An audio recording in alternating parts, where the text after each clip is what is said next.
Hi everybody, I'm Trish Christ. NECAT and our super crew of teenagers are here today with the Governor's Books from Birth Foundation. President Theresa Carl is going to tell us all the cool things they do for our community through Tennessee's Imagination Library. That's right, so join me and come on in. Let's do it!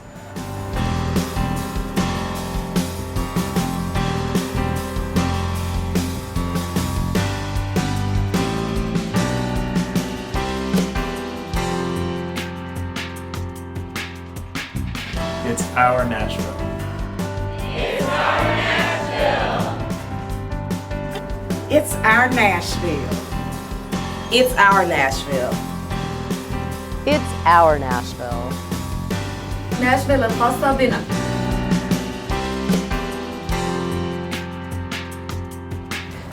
We all know how to talk about our organization during meetings, but what about the chance encounter of a lifetime? You never know who may share your next elevator, notice your logo on a notebook or a tote bag, and ask what you do. What's the clearest, most persuasive thing you can say in a short elevator ride? I would say that we are building a foundation for reading and learning through books for Tennessee's children, providing high-quality, age-appropriate books at no cost to families, regardless of income, as long as the child is between birth and age 5 years old. I love talking with you about this subject, as you know. I feel kind of like you're raising my baby, and since you're one of the best moms anywhere, so that makes me very, very happy. Oh, thank you. Undeniably, creating the Imagination Library was one of the coolest ideas anyone on the planet has ever had. And that person was Dolly. Dolly Parton said, you know what, I didn't have many books. I think she only had one as a child, and she didn't want the other kids in Sevier County to go on like that, and so she created the Imagination Library and funded it for the children in her county. Amazing. It was so successful, everyone loved it, that she then had the idea, you know what, it should be beyond Sevier County. And obviously it has gone quite far in different countries in the world and so forth now. The one element in this wonderful idea that is confusing to Tennesseans is we can think that all of these books are from Dolly, that, oh, I got a book in the mail today, it's a gift to me from Dolly. And metaphorically, yes, absolutely, it's a gift from Dolly. It's from her heart, it's her idea, she wants you to have this, and you get it because of her idea. Technically, money-wise, in Tennessee, that's not exactly how it works. And my concern from even back in the day has been the impact that has on the county volunteers, the hard-working, oh my goodness, county volunteers who raise half the cost of each month's book order for their county's children. Do you still struggle with the perception that, oh, Dolly has a lot of money, so she buys the books for everyone? Is that still out there? We do still struggle with that because Dolly is larger than life. It is. And she is adored and loved by all of us, and does so much in so many different ways. I mean, she's a brand, she's an icon, she's a phenomenal human being. She's beloved, not only her music, but because she started this program, and it really, you will hear her say publicly that I would rather be known as the book lady than a songwriter, than a performer, but in spite of that, not just in Tennessee, I mean all across, in every state, the United Kingdom, Canada, Australia, and Belize, believe it or not, this program is there, the Imagination Library. But because her concept was that the local 501c3 nonprofit needed to be the generator of funding for the cost of books and mailing, and because her foundation is able to get the books at a cheaper rate through Penguin Young Readers, they're all published by Penguin, there's a lot of skin in the game at the local level, and that's a good thing. But there is also a lot of misunderstanding that this is just Dolly can write a check, and Dolly could write a check.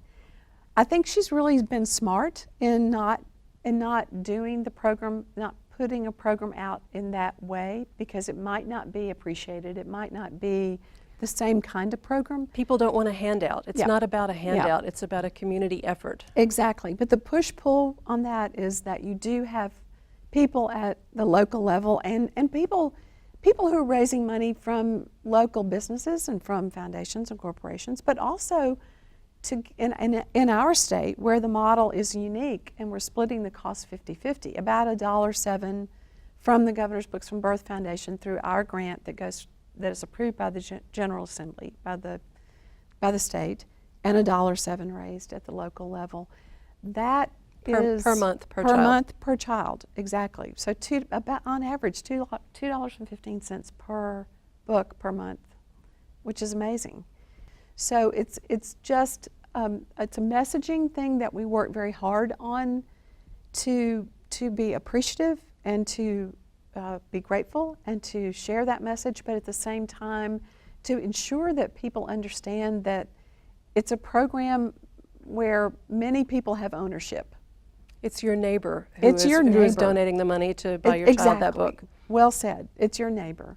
And that's why it works. But what if someone said, a newborn can't read. Why does a newborn need a book? That seems kind of frivolous. Well, actually, someone said that to me, and it was actually an educator in higher education. Wow. Why do you give books to babies? They don't know what they are. They'll just chew on them. And I said, exactly. That's exactly what they'll do, and that's what we want them to do, because there's that golden window, as you know, between birth and 3, birth and 5. 80% of the brain is being developed. And so having that tactile sensation of a book, of smell, even taste, hearing rhymes, hearing words, vocabulary, not to mention the emotional, psychological bonding of holding a child and reading with a child, that's just absolutely critical to development that will get the child ready to learn.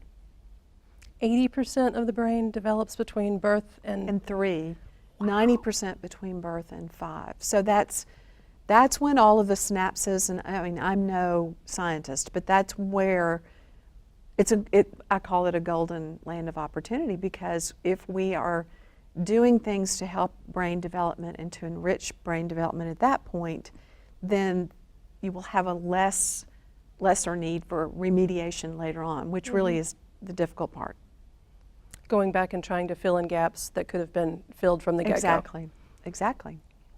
Do you want to tell us a little bit about how books are chosen to be in the Imagination Library? Books are chosen not by Governor's Books from Birth Foundation, which is sometimes a misconception when we're talking to constituents and investors in the program, but rather the Dollywood Foundation has a panel of educational experts and early childhood literacy experts, and they meet twice a year reviewing hundreds of titles. As you know, there are new wonderful books for children all the time. I mean, constantly, a lot more than when our child was coming along 25 years ago.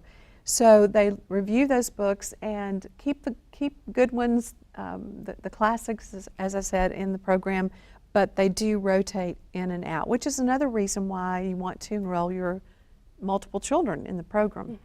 Because you're not going to get the same 60 books twice in a row. You're not going to get the same 60 books.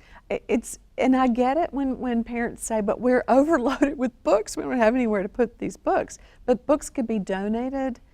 You can go through and choose your favorites to keep. I still have some of my favorite books as a child, believe it or not. And you can pass those along, not sell them, but you can donate them to churches, to Head Starts, to child care centers, and they will be loved and read. So we don't want a book go to waste. No. And the other point to that too is that we want every child to have the joy, the emotional joy of receiving a book in the mailbox with your name on it. When I was coming along, it was Weekly Reader or Life or whatever, and American Girl magazine, and just the fact that you had mail was a phenomenal thing, and that's where some of the excitement comes. It's for me, it's mine, has my name on it. It was intentionally sent to me. Nice. It makes a big difference. I like that, intentionally sent to me. That's good. Now that there's so many languages spoken in our schools, such rich diversity in our public schools and charter schools and private schools. And so when you put a child in a classroom at the kindergarten level and that child looks across the room and sees a child who looks very different, perhaps comes from a very different background, the teacher holds up this book and everybody goes, I have that book, I know that book, I read that book every day. And then there's a bond, there's an opening for a bond that will contribute to socialization skills, that will contribute to a class being able to integrate better and for children to be ready to work together. So there's that community part that comes into play as well. People watching this may or may not have heard of the program before. Someone who's hearing you talk about the Imagination Library and the Governor's Books from Birth Foundation's role in distributing those books to Tennessee kiddos, how can Governor's Books from Birth Foundation help that viewer? I think a word that has been used all along is we're catalyst to support and sustain these 95 county programs at the local level. We are this nonprofit 501c3 that is being the facilitator of this program across the state, but the Imagination Library is the product. The other thing that amazes me, of the many things that amaze me, is thinking about the transition of a program like this from Governor Bredesen to Haslam. And if I will have to say that it would still be alive and robust. I believe that because of the grassroots passion and commitment, and because of what I hear from adults all over the state and about their children being in the program, or their grandchildren being in the program. However, our First Lady, Chrissy Haslam, walks the walk and talks the talk, and it is not political with her. She gets it. She gets it, and she chose her platform as early childhood development, literacy being a linchpin of that. But I really have to tell you that she's been in a position to launch it and to keep it in the public eye and to be a voice for early childhood literacy as an absolutely critical key component to long-term educational success, which ties into health, economic stability, and workforce development. I first heard about the Imagination Library when I was a mayor's wife in Knox County, and the county mayor's wife and I was the city mayor's wife. We were looking for a project to do together, something we could focus on together, and she actually brought up a program in Texas that was giving books to little children, and someone came up and said, no wait, there's a program in Tennessee and we're getting it started and it's going to be all across the state, and it's Dolly Parton's Imagination Library. And both of us got so excited about that, and we both joined the first board and got involved, and I stayed involved. Well, you know, we've learned so much about brain development in the last 10 to 15 years, and we know that children need interaction and they need to hear vocabulary and sentence structure, words and rhymes and songs, and so one of the best ways to do that is to read with young children, to make sure they're getting all that language and hearing it from the very beginning. So whether they're chewing on a book, if you're talking to them and reading to them, and you may not think they're absorbing it, but they're starting to learn what a book is, and they're starting to learn that a book has a story and that you turn the page and that something is happening here, and it develops from a very young age a love of reading and a love of books. Kindergarten teachers love to use the Imagination Library books in their classrooms because they know that children are familiar with them, and they see the difference in the children that come to them, the ones that have been in the program or are more prepared to learn to read than the ones who haven't.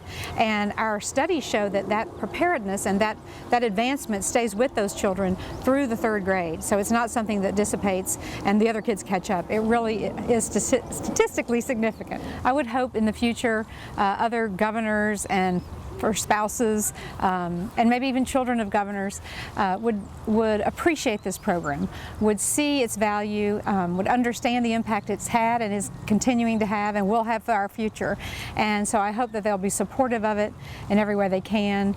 I think as governors travel around the state, even campaigning, we heard from people over and over and over how important this program was to them. In every small town and every big city, someone would say, this program means a lot to us, so please be involved in it. I am Brittany Irby, and I am the manager of the Imagination Library of Middle Tennessee program. So I have the awesome responsibility of creating program awareness around Imagination Library, and that is actually a program that provides free books at no cost to families starting from birth to the age of 5. Books are an experience, so we want to be able to provide that to every person in Tennessee who wants to be a part of something greater than themselves, and that is literally providing an opportunity for every child to be great, to soar and succeed and start off on equal footing and really take the world by storm. I'm Carolyn Broussard, and I'm a volunteer for St. Thomas Midtown in the Books from Birth program. Nashville has become quite a diverse city, so we have a lot of families who deliver at our hospitals, and English is not their primary language. So I walk into a newborn family's room, and the husband greets me and introduces himself. I introduce myself, and I realize that English is not their primary language. So he knows enough to understand, and I hand him the brochure about Books from Birth, and he says, "How much?" And I said, "There's no cost whatsoever." On Sunday we read books and then do iPad. And who gets to pick the books that we read? Me and JP. And who's JP? My big brother. Yeah. And do you know that reading books is my favorite part of Saturday morning? When he was just a few weeks old, I remember reading books with him, and the way his face would react and his eyes would get brighter, and when I would look at him right in the eyes and read him books or tell him a story, it was very special. So some of my favorite first memories with the boys are when they were maybe just a few months old, definitely less than a year, and they would start turning the pages themselves when we would look, and I would realize, he just turned the page all by himself, and that was really special. It's about a kid, and so she wakes up. She woke up, and she saw her little baby Brother? and she was licking his, and he was licking her jewelry. He was licking her jewelry, and what Yeah. did she say? Get out of my room. Do we like our Imagination Library books? Yes. So for someone watching you now and hearing about this program, if they have children, what can they do? If they have grandchildren, what can they do? If they are, let's say a labor and delivery nurse, what can they do? How can we engage folks who are not involved already? We have sort of turned the key in the engine on enrollment, and we always want more enrollment, but it is at an all-time high, and I can say that easily because as we both know, the program had never been done before, so every year is a new clean slate. Mm-hmm. But now after 12 years, we use the 2010 census just as a benchmark, throwing spaghetti against the wall for the number of children, a little over 400,000 children from birth to age 5. And over 60, live in Tennessee. Who live in Tennessee, right. And so over 67% of those children are enrolled, and you have to think about the fact that they're coming in the pipeline and then graduating at age 5 at the other end, or moving from the state. Our state has a lot of movement in and out. So that net number is pretty amazing. We're mailing 276,000 books this month to children. You're mailing 276,000 books the state this month. Yeah. So I sort of went off your question a little bit, but it's growing, and it's something that we want to continue to grow. And the way we turn the key in the engine, which goes back to what do I need to do to get my child enrolled, is use our website, governorsfoundation.org, which also has a plethora of reading tips and engagement tips with adults and children, and other links that will help a new parent or a teacher or someone who's taking care of a child. So you can do that. You can go to the Dollywood Foundation website, Dollywood Foundation, imaginationlibrary.com. And then in hospitals, we now have 12 birthing hospitals across the state where there's an enrollment program. If you enroll your child before you're discharged from the hospital, you will receive right then The Little Engine That Could, which is the first book. And the point in that was to get newborns enrolled and to provide a tangible representation to the family of the gift of what the child will be receiving if they're enrolled at that point. And really sort of a subliminal message that this is a big deal, this is something you can use right now with your child, even though your child's a newborn. And we all know that mothers and fathers go home with a diaper bag full of stuff about safe sleep and vaccinations, and babies don't come with a manual, and there are lots of things to do. But when you have that front of mind gift that someone gives you, and this is what your child will get, and this will help your child to move forward, we're hoping that will really send a message, but it's also raised enrollment numbers. Other ways, I was talking about collaborations and collective impact. Other ways that children are being enrolled with that key in the engine is through partnerships with the Department of Human Services and their child care certificate sites. So in each county, you can enroll in WIC or SNAP payments. If there are children who come in with an adult, those children are enrolled right then when they're getting those benefits. And that has really raised numbers as well.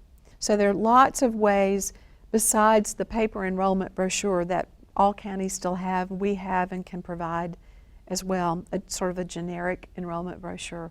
There are all sorts of ways because you have to come at it in different ways now. You can't just rely on someone taking the time to fill out a form. What about adults? Say I'm a retired librarian. What can I do? How can I help? We love libraries. And I'll tell you why. Because a retired librarian could volunteer at a local imagination library affiliate or chapter, if you will. Could volunteer in working with the database, could volunteer in being an ambassador for the program, explaining why reading is so extraordinarily important specifically to younger children. Could also do things like have a graduation party at a library for a 5-year-old, where the 5-year-old is coming out of our program and boom, they need to fill out their library card and start learning how to check out books from the library. So taking it along that continuum of continuing to love reading and learning and books and taking that further. So that's what a retired librarian could do, or a retired nurse, or a retired anybody who has some time to spend. It takes a village, and thank you for managing all of the different parts of the village. It's a blessing. It's a grand joy.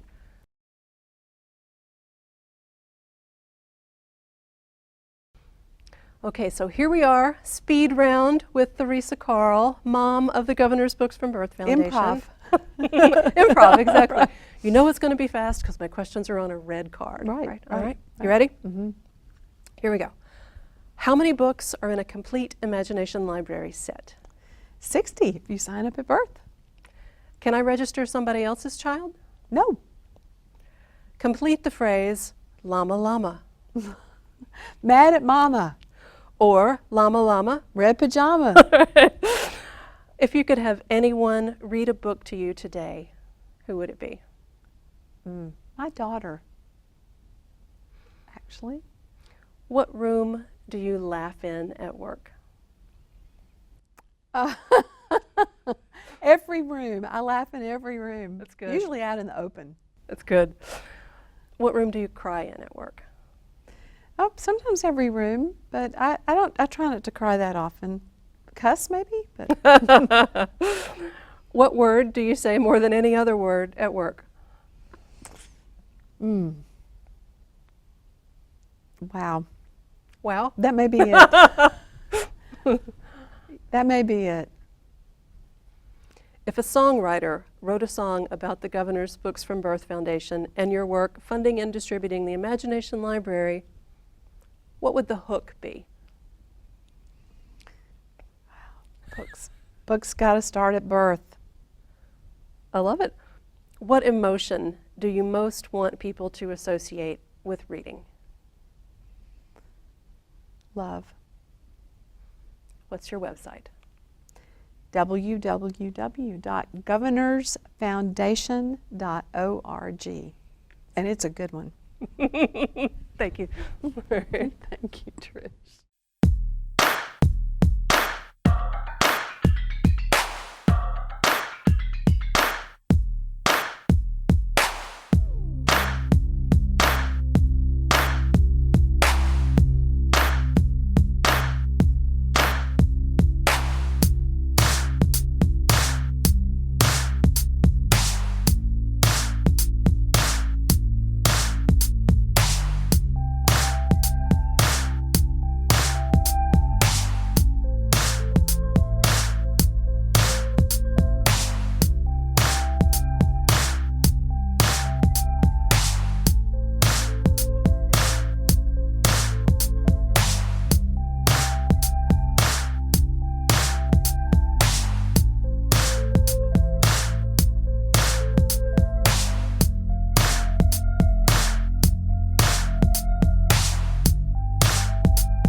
It's our Nashville, yeah!